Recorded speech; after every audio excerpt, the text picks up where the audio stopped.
Imagine waking up one day and finding out you just inherited 2,700 acres of land. Not a small backyard. Not a couple of lots. A massive ranch that stretches further than your eyes can see. That alone sounds like a dream come true. But here is where it gets interesting. Hidden inside that inheritance was something nobody saw coming. Something the HOA had been quietly using for years. Something they assumed was theirs. Something they never bothered to check. And the moment I started digging through the old property documents, everything changed. The HOA had power lines running right through my land. Miles of them. And they had no idea that the person who once let them do that was gone. They had no idea that the land now belonged to someone new. Someone who actually read the paperwork. Someone who understood what those documents really meant. They kept sending notices. They kept acting like they were in charge. They kept assuming I would just go along with it like everyone else did before me. But I had done my homework. And what I found in those old files gave me more power than they ever expected me to have. This is that story. Let me take you back to the beginning. Because to understand how all of this unfolded, you need to know where it all started. My great-uncle Harold was the kind of man who never did anything halfway. He was stubborn, hard-working, and deeply private. He bought that ranch decades ago when land was still affordable and the area was mostly open countryside. He had a vision. He wanted space. He wanted freedom. And 2,700 acres gave him exactly that. Harold never married. He had no children. He kept to himself mostly, spending his days managing the land, raising cattle, and doing things his own way. He was not the type to join neighborhood associations or attend community meetings. He paid his taxes, maintained his fences, and minded his business. That was Harold in a nutshell. Over the years, the area around his ranch started to develop. New neighborhoods began popping up on the edges of his property. Roads were built. Infrastructure came in. And with all of that development came the HOA. A homeowners association that was formed to manage the growing community surrounding the ranch. Now here is where things start to get complicated. When the developers first started building around Harold's land, they needed somewhere to run their power lines. The most efficient route happened to cut straight through the corner of his ranch. It was a practical decision from an engineering standpoint. And at the time, Harold agreed to it. He allowed them to run those lines across his land. But Harold being Harold, he did not make it easy for them. He was not the type to just shake hands and walk away. He sat down with the developers and worked out an agreement. There were terms. There were conditions. There were very specific details written into that arrangement about what was allowed and what was not. And most importantly, there was a clause about what would happen if the land ever changed hands. But here is the thing about Harold. He kept those documents. Every single page. Every signed copy. Every letter and notice that ever came through his door related to that agreement. He stored them in an old metal filing cabinet in the back of his office. Organized, labeled, and untouched for years. When Harold passed away, he left the ranch to me. I was honestly shocked. We were close, but I never expected something like this. I had visited the ranch a handful of times growing up. I remembered the smell of the grass in the morning and the way the land seemed to go on forever in every direction. But I never imagined it would one day be mine. The process of handling the estate took several months. There was a lot of paperwork involved. A lot of legal steps to go through. And during that entire time, I was still living in another state, trying to manage everything from a distance. I hired a local attorney to help me navigate the process. And slowly, piece by piece, everything started coming together. It was not until I actually drove out to the ranch and started going through Harold's office that things got really interesting. I found that old filing cabinet right where it had always been. And inside it were decades worth of documents, records, and agreements. Most of it was routine stuff. Tax records. livestock logs, maintenance invoices. But then I found a folder tucked in the very back of the bottom drawer. It was labeled in Harold's handwriting. Just 2 words. Power lines. And the moment I opened it, I knew something important was sitting right in my hands. I pulled that folder out slowly, almost like I was afraid of what might be inside. I set it down on Harold's old wooden desk and opened it up. The first thing I noticed was how thick it was. This was not just a single-page agreement. This was a full stack of documents. Letters, maps, legal notices, signed contracts, and handwritten notes that Harold had kept over the years. I started reading from the top. The first document was the original agreement between Harold and the development company. It was dated almost 30 years ago. And right away, I could see that Harold had not made things simple for them. The language in that contract was detailed. Very detailed. Harold had clearly worked with someone who knew what they were doing when drafting this thing. The agreement outlined exactly which portion of the land the power lines could cross. It specified the exact coordinates. It described the width of the corridor they were allowed to use. And it listed out very clearly what the development company could and could not do within that corridor. No additional structures. No expansion of the lines without written approval. No transferring of rights to any third party without consent from the landowner. That last part stopped me cold. No transferring of rights to any third party without consent from the landowner. I read it again just to make sure I understood it correctly. And then I read it a third time. What that meant was simple. The original agreement was between Harold and the development company. Not the HOA. The developers had built the infrastructure and then at some point handed over the management of it to the HOA. But according to this contract, they were not allowed to do that without getting Harold's permission first. And there was absolutely no record of that permission ever being given. I kept reading through the folder. There were letters from the development company sent to Harold over the years. Updates about the power lines. Requests for minor adjustments. Harold had responded to most of them in writing. Short, direct replies. Very much in his style. But there was nothing in that folder that showed Harold ever agreed to let the HOA take over management of those lines. Then I found something that made my stomach drop. Near the bottom of the stack was a letter. It was from the HOA. Dated about 12 years ago. And it was addressed to Harold. In that letter, the HOA introduced themselves as the new managing body for the power line infrastructure in the area. They thanked Harold for his continued cooperation. They outlined their new billing and maintenance structure. And they asked Harold to sign an acknowledgement form at the bottom confirming he was aware of the transition. The acknowledgement form was still attached to the letter. Unsigned. Harold had never signed it. He had never returned it. He had simply filed the letter away and said nothing. Whether that was intentional or whether Harold just never got around to it, I could not say for certain. But the result was the same either way. There was no signed agreement between Harold and the HOA. None. I sat back in that old chair and let everything sink in for a moment. The HOA had been operating those power lines across Harold's land for over a decade. They had been sending maintenance crews onto the property. They had been collecting fees from the community for power distribution. And they had done all of it without any legal authorization from the actual landowner. The land was mine now. And so was everything on it. I knew I needed to understand exactly what I was looking at. Because this was not just about some old unsigned paperwork. This was about property rights. About legal liability. About who actually had authority over infrastructure worth potentially millions of dollars. I started making calls. The first person I contacted was the attorney who had helped me with the estate. I explained what I had found. I sent him photos of the documents. He told me to hold tight while he reviewed everything. 2 days later, he called me back.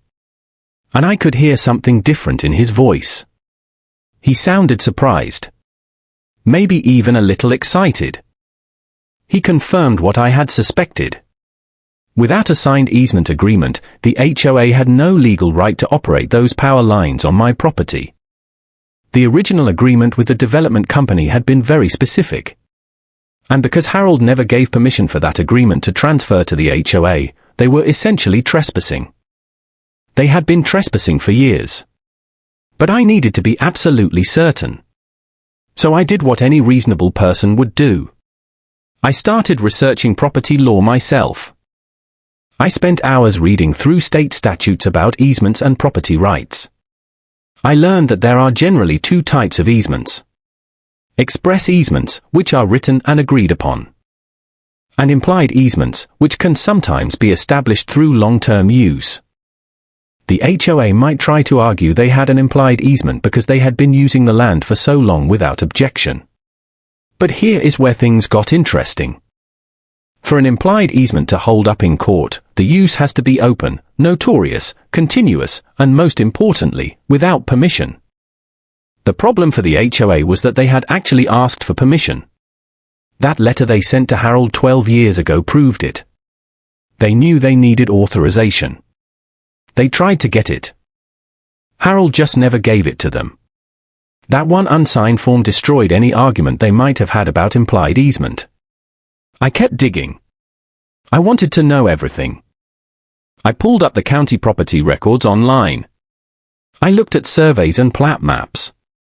I traced the exact path of the power lines across my land. And that is when I realized just how much of my property they were actually using. It was not just a narrow strip in the corner. The power lines cut through almost a quarter mile of the ranch. The corridor they were using was wide enough to require regular maintenance access. Trees had to be trimmed. Vegetation had to be cleared. And all of that was happening on land that I now owned without any compensation. Without any formal agreement. Without any acknowledgement of my rights as the landowner. I also found out something else that made the situation even more complicated. The HOA had been charging the homeowners in their community a monthly infrastructure fee. Part of that fee was specifically for power line maintenance and management. I saw the budget reports posted on their website. They were collecting tens of thousands of dollars every year for managing infrastructure that they did not actually have legal permission to manage. They had built an entire revenue stream on land they did not control. And now that land belonged to someone who knew exactly what was going on. I closed my laptop and stared out the window at the ranch. The same power lines I had been reading about were visible in the distance. They stretched across the open fields like they had always belonged there. But they did not belong to the HOA. They were on my land.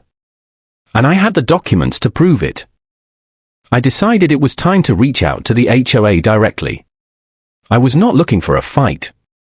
At least not yet. I just wanted to understand their side of things. Maybe there was something I had missed. Maybe they had paperwork I had not seen. So I kept my approach simple and professional. I called the HOA office on a Tuesday morning. A woman answered. She sounded friendly enough. I introduced myself and explained that I had recently inherited the ranch. I mentioned that I was going through old property documents and had some questions about the power lines running through my land. She put me on hold for a moment. Then a man picked up. He introduced himself as Derek, the HOA president. His tone was polite but had that edge of someone who is used to being in charge. I explained the situation again. I told him I had found the original agreement between my great-uncle and the development company. I mentioned that I could not find any signed agreement between Harold and the HOA. I asked if they had anything on file that I might be missing. There was a pause on the other end of the line. Then Derek spoke. His voice was calm. Almost too calm. He told me that the transition from the development company to the HOA had happened years ago. He said it was all part of standard procedure when developments are completed and handed over to community management. He assured me that everything was properly documented on their end. I asked if he could send me a copy of those documents. Another pause. He said he would have to check with their records department. He told me it might take a few days. Then he said something that stuck with me. He said that regardless of what paperwork existed, the power lines had been there for decades and the HOA had been managing them without issue. He said there was no reason to complicate things now. That phrase. Complicate things. Like I was the one creating a problem by asking basic questions about my own property. I stayed calm. I thanked him for his time and told him I looked forward to seeing those documents. Then I hung up. A week went by. No documents arrived. I called again. This time Derek sounded less friendly. He told me they were still looking. He suggested that maybe I should speak with their attorney if I had concerns.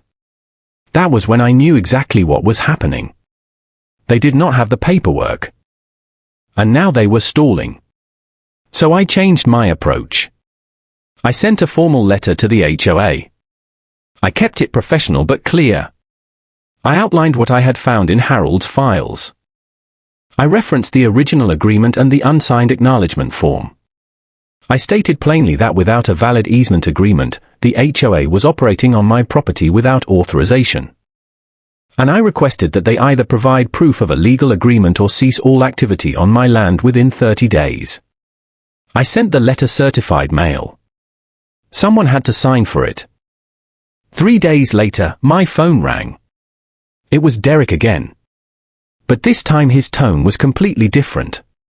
He was not calm anymore. He was not polite. He was angry. He told me I had no idea what I was doing. He said the HOA had been managing that infrastructure longer than I had even known the ranch existed. He said I could not just walk in and start making demands. He said there were hundreds of families who depended on those power lines. I let him finish. Then I said just one thing.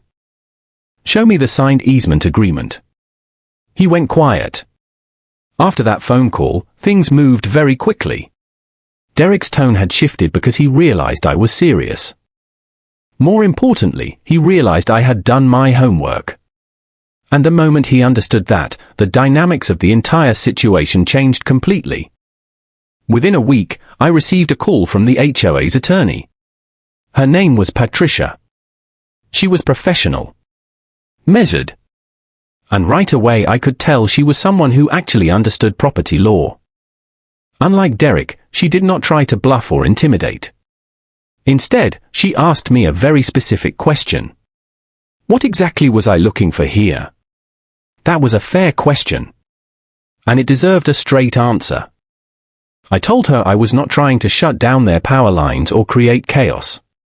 But I was not going to allow them to operate on my property without a proper agreement in place. I had the original contract from Harold. I had the unsigned acknowledgement. And I had done enough research to know that they had no legal leg to stand on. Patricia listened to all of this. Then she asked if she could come out to the ranch to see the documents herself. I agreed. 2 days later, she showed up with a colleague.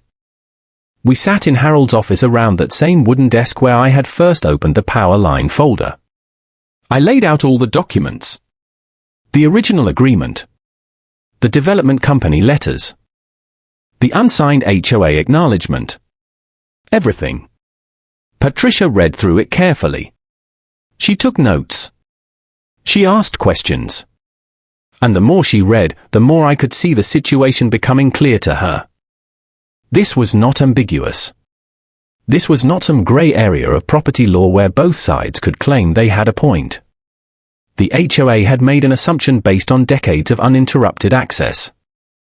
They had assumed that because no one had ever challenged them, they must have the right to be there. But assumption is not the same as legal authority. And Harold's unsigned form proved that the HOA knew they needed authorization. They just never got it. After about an hour, Patricia sat back and looked at me directly. She said, "You have a very strong position here." That was the moment everything shifted. Patricia explained what the law actually said about easements and property rights in our state. She laid out exactly what I could do if I wanted to. I could demand they stop all activity on my land immediately. I could potentially sue them for trespass. I could argue for compensation for all the years they had been using my property without permission. I could tie them up in court for years.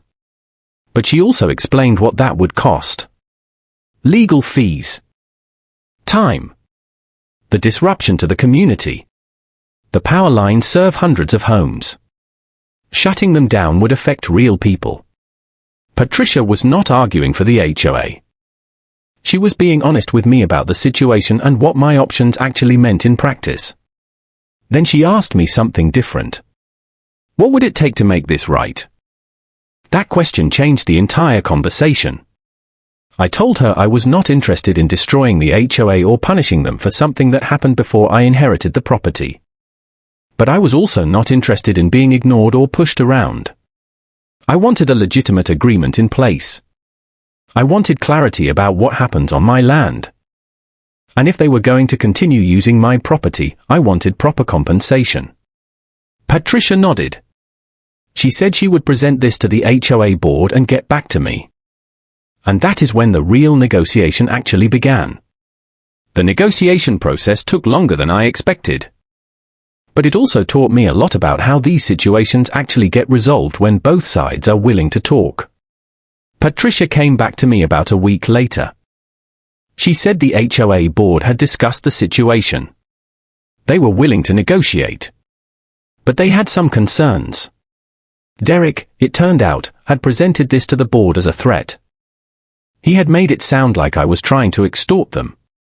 That was not accurate, and Patricia knew it. But it meant I was dealing with a board that felt defensive and attacked. The first offer they put on the table was almost insulting.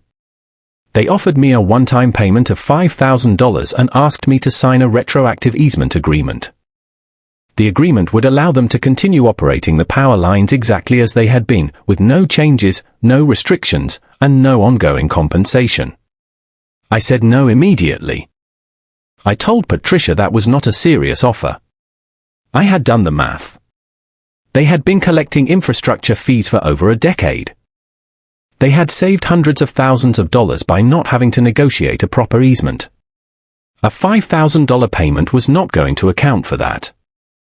More importantly, I was not interested in a one-time payment. I wanted an ongoing arrangement that acknowledged my ownership and my rights. If they were going to use my land, they were going to compensate me annually for that use. That was reasonable. That was fair. Patricia went back to the board. The second offer was better but still not where I needed it to be. They offered $10,000 per year for a 20-year easement agreement. It was a start. But it felt low given the value of the land and the scope of their operation. I countered with $25,000 per year and a 50-year agreement. The power lines were not going anywhere. They had built an entire infrastructure around them. They needed long-term certainty. And I needed to be fairly compensated for providing them with that certainty. What happened next was interesting. Derek called me directly. He was angry again. He told me I was being greedy. He said the HOA was a non-profit organization. They did not have deep pockets. He said I was trying to financially strangle them for something they had been doing for years without issue. I listened to him. And then I said something that changed his perspective. Derek, I said, you are right that you have been doing this for years without issue. But that issue was never resolved. It was just ignored. Now it has to be addressed.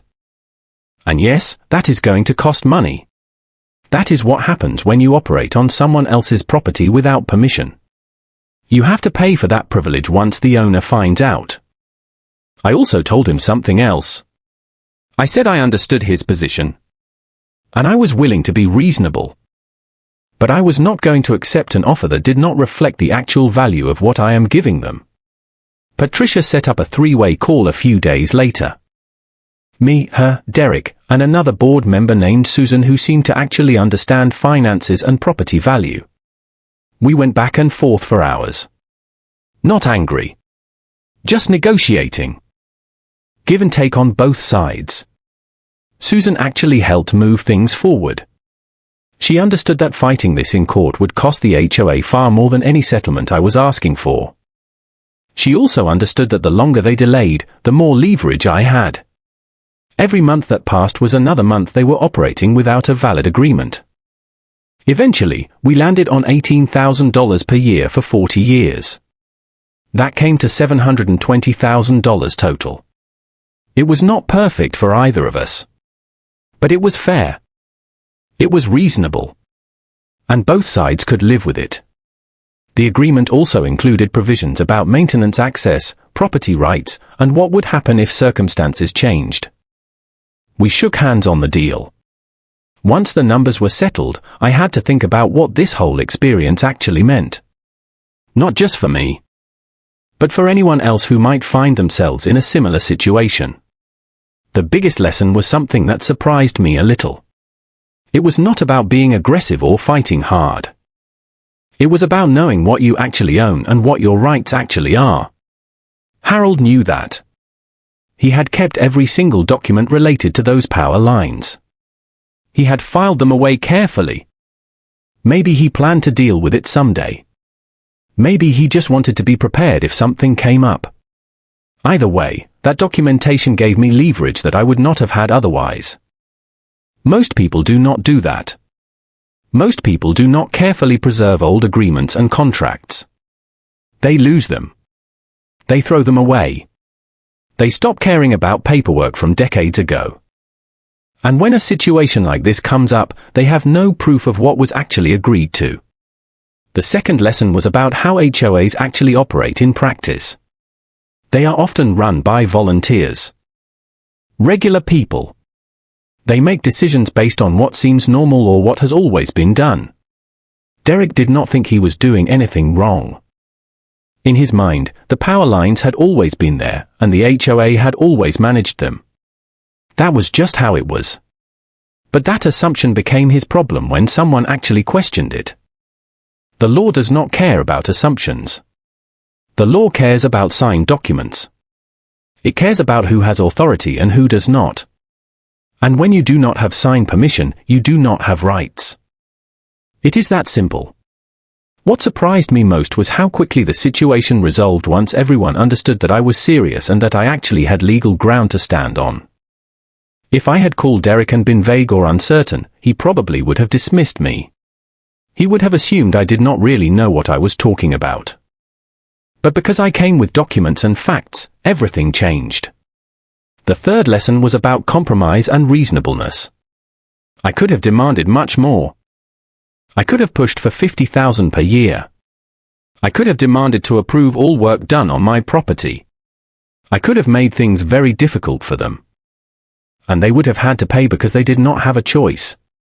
But that would have created long-term problems. I would have had an angry HOA dealing with hundreds of angry homeowners on my land every year for the next 40 years. That is not a situation anyone wants to live with. Instead, I found a number that was fair. That compensated me adequately but did not financially cripple the HOA.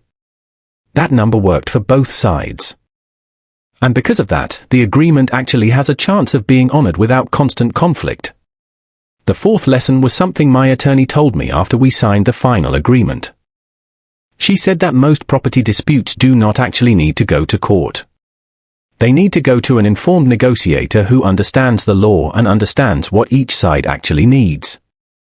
Patricia understood the law. She understood what the HOA needed. She understood what I needed. And she knew how to find middle ground that satisfied everyone. What really struck me was realizing how many people probably have similar situations on their property and just do not know it. Power lines. Water easements. Utility corridors. Roads. Neighbors using corners of their land. And most of those people have no idea what legal rights they actually have because they have never looked at their property documents carefully. They just assume things are the way they have always been. But assumption is not enough. So here is what I want to leave you with. Because this story is not just about me and my ranch and the HOA. It is about something much bigger that affects a lot of people. If you own property, you need to know what is actually on that property. You need to know what agreements exist. You need to understand what rights other people have and what rights you have. And you need to keep documentation of all of it. Start with your deed. Get a copy if you do not have one. Read it carefully. A deed will tell you the basic boundaries of your property. But it will not tell you everything. You need to look for easements. Easements are legal rights that other people or organizations have to use portions of your land for specific purposes. Check with your local county assessor's office. Ask them if there are any easements recorded against your property. Ask about utility easements. Ask about road easements. Ask about drainage easements. Ask about everything. Get copies of every document they have on file related to your land. Then look at old documents if you have them. Property records. Letters from previous owners. Agreements from decades ago. Things that might seem unimportant but that actually establish what was agreed to historically. These documents matter. If there is something on your property that you do not understand, get a lawyer to review it. Do not assume it is fine. Do not assume it is normal. Get a professional opinion. It might cost you a few $100s for a consultation. That is nothing compared to the money you could lose or the problems you could avoid by understanding your property rights. Here is something else that is really important. If an organization like an HOA or a utility company or anyone else is using your property, make sure there is a signed agreement in place. Make sure it is current. Make sure you understand exactly what they are allowed to do and what they are not allowed to do. Do not let things slide just because they have been happening for a long time. Long-term use without permission does not create legal rights. But it does create situations where people start assuming they have rights they do not actually have. And that is when conflicts happen. The story of my ranch and the power lines had a good outcome. But it could have gone very differently. If I had not found those documents. If I had not done my research. If I had just assumed the HOA had every right to be there. Then I would have lost leverage. I would have lost money. And I would have had no recourse. Instead, I was informed. I was prepared. And I was able to negotiate from a position of strength. That is available to anyone. You just have to be willing to do the work. Look at your property documents. Understand what is on your land. Know your rights. And if something does not add up, get professional help to figure it out before it becomes a problem. There are probably thousands of people right now who own property with easements they do not even know about. Utility lines. Drainage systems. Road access for neighbors. Things that other people have the right to use on land they paid for and own. Do not be one of those people. Take control of your property by understanding it completely. That knowledge is power.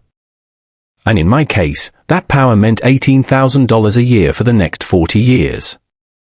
That is $720,000 I would not have had if I had not asked questions and done my homework. So ask the questions.